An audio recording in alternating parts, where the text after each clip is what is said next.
سجدے میں دعا کا طریقہ، کیا فرض نماز کے آخری سجدے میں ہم دعا مانگ سکتے ہیں؟ کیونکہ میں نے سنا ہے کہ سجدے میں انسان اللہ کے سب سے زیادہ قریب ہوتا ہے۔ نیز اگر دعا مانگ سکتے ہیں تو اس کا طریقہ کیا ہوگا؟ پہلے سجدے کی تسبیح پڑھیں، پھر درود پڑھیں، پھر دعا پڑھیں، پھر درود پڑھیں، یا پھر اٹھ جائیں، یا کچھ اور طریقہ ہے؟ لبنہ صاحبہ انڈیا سے۔ دیکھیں، فرض نماز میں تو بہتر یہی ہے کہ سبحان ربی الاعلیٰ پر اکتفا کیا جائے، کیونکہ آپ صلی اللہ علیہ وسلم کا فرض نماز میں یہی معمول تھا، اور آپ نے فرمایا جب سبح اسم ربک الاعلیٰ نازل ہوئی تو آپ نے فرمایا اجعلوہ فی سجودکم، اس کو اپنے سجدے میں کرو۔ تو امام اگر فرض نماز پڑھا رہے ہیں تو اسے تو سبحان ربی الاعلیٰ پر ہی اکتفا کرنا چاہیے، کیونکہ وہ دعائیں مانگے گا تو نماز لمبی بھی ہو جائے گی، اور حدیث میں اس کو بھی پسند نہیں کیا گیا کہ امام زیادہ لمبی نماز پڑھائے۔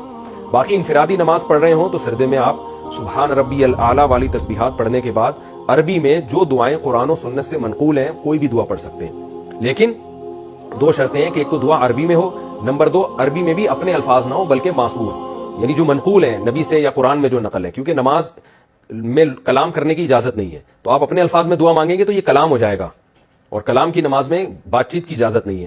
تو جو منقول دعائیں ہیں قرآن میں ہیں یا حدیث میں آتی ہیں تو کوئی بھی پڑھ سکتے ہیں، اس میں جتنی چاہیں پڑھیں، اس سے پہلے درود شریف بھی پڑھ سکتے ہیں، بعد میں بھی درود شریف پڑھ سکتے ہیں، نہیں بھی درود شریف پڑھنا چاہیں تو بھی ٹھیک ہے، تو کسی بھی طرح سے مانگی جا سکتی ہیں، لیکن یہ نوافل میں اس کا اہتمام کرنا چاہیے۔ فرائض میں بہتر یہی ہے کہ سبحان ربی الاعلیٰ پر ہی اکتفا کیا جائے، لیکن اگر کوئی فرض کے سجدے میں بھی مانگ لیتا ہے تو بھی ٹھیک، گناہ نہیں ہے کوئی۔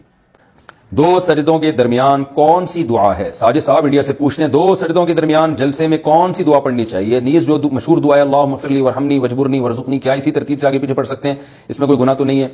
جناب ساجد صاحب، میری معلومات کے مطابق جو حدیث میں دعا ثابت ہے اللہم اغفر لی ورحمنی وعافنی وہدنی ورزقنی وجبرنی ورفعنی، تو یہ الفاظ ہیں، تو بہتر یہ کہ جو ترتیب حدیث میں وارد ہوئی ہے اسی ترتیب سے پڑھیں۔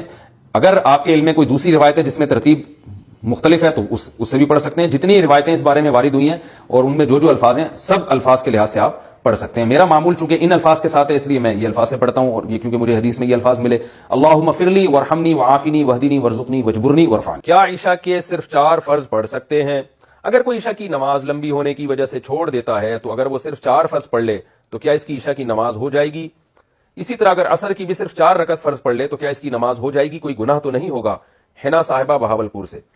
جی حنا صاحبہ، بالکل فرض نماز ہو جائے گی۔ 17 رکعتیں سوچ کے نماز ہی چھوڑ دینا عشاء کی، یہ تو بہت بڑا ظلم ہے۔ تو 4 فرض یہ بہت زیادہ ضروری ہیں۔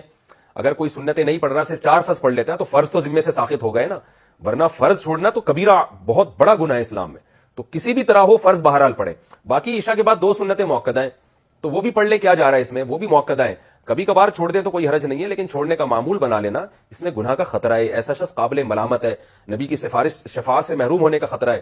تو اس لیے 2 سنتوں کو کبھی معمول بنانا چاہیے، کبھی کبھار چھوٹ جائے تو کوئی حرج نہیں ہے، لیکن بہرحال 2 سنتوں میں اور 4 فرض میں زمین آسمان کا فرق ہے۔ 2 سنتوں کے چکر میں 4 فرض کبھی بھی نہ چھوڑیں، نہیں پڑھے جا رہے تو 4 فرض ہی پڑھ لیں، تو لیکن عام 2 سنتوں کا بھی معمول بنا لیں۔ تو 6 رکعتیں عشاء کی جس کو ہم کسی حد تک ضروری کہہ سکتے ہیں، 4 فرض تو وہ تو فرض ہیں بہرحال، اور 2 سنتیں موقدہ ہیں، وہ چھوڑنا حرام اور کبیرہ گناہ تو نہیں ہے لیکن قابل ملامت ہے ایسا شخص جو سنتیں نہ پڑھے۔ اور وتر 3 رکعت وتر رہ گئے، وہ پوری رات میں کبھی بھی پڑھ لے، وہ بھی واجب ہیں، وہ چھوڑیں گے تو گناہگار ہوں گے۔ باقی عصر سے پہلے 4 رکعتیں پڑھنا وہ سنت ہے، وہ لازمی نہیں۔